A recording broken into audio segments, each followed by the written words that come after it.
আসসালামু আলাইকুম। দেখেন আজকে আমরা পেঁয়াজের আচার বানাবো।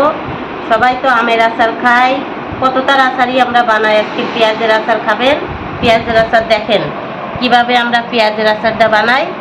আগে এই যে তেঁতুল, এই দেখেন তেঁতুল গুলায়ে দিছি, একটু দানা দানাও আছে, একটু বিচি বিচি রাখিছি। এই যে তেঁতুল দিয়ে দিলাম সবটা। এবার এই যে লবণ দিচ্ছি পরিমাণ মতন, আর চিনি দিচ্ছি 3 চামচের মতন।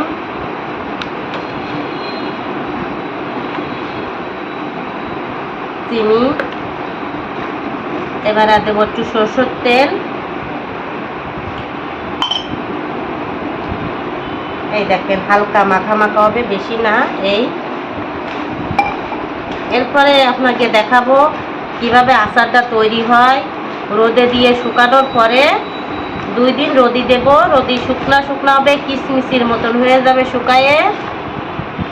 তারপরে যখন সুন্দর করে বানাবো, বয়েমে তুলবো, তখনও আপনাকে দেখাবো, সুন্দর হবে। এটা একটা সহজ ব্যাপার, আপনারা এগুলো তৈরি করে খেতে পারেন, সুন্দর লাগে। পেঁয়াজের আচার মজার একটা জিনিস, নতুন আইটেম। আপনাকে যদি ভালো লাগে, পছন্দ হয়, একটা লাইক দিন। দেখেন এইভাবে পাতলা করে নাড়িয়ে দেবো। আমরা দুটো বেলেট নিলাম, দুটো প্লেটে সুন্দর করে পাতলা করে নাড়িয়ে দেবো এভাবে।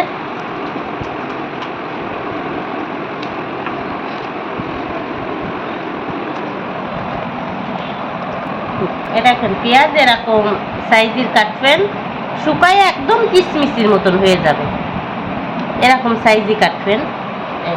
তারপরে এই পাশে করে শুকনা ডাল দিয়ে দিলাম।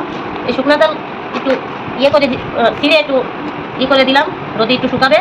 শুকনা ডালগুলো হালকা একটু শুকালে ভালো হবে।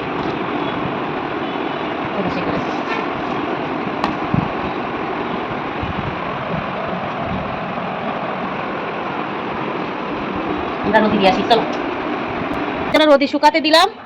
এই যে জায়গা থেকে শুকাক, আর একটা প্লেট দেবো। শুকানোর পরে আপনাকে দেখাবো। ওয়ালাইকুম।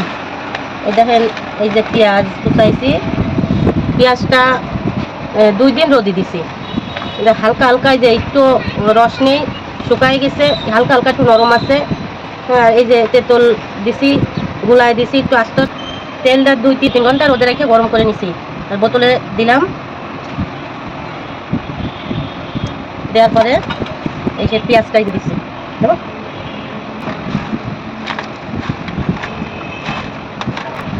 এই যে এবার জাল দিচ্ছি, একটু গরম মশলা দিলাম, একটা ফল দিলাম, ইলাচ দিলাম, ইলাচ আর চাল দিয়ে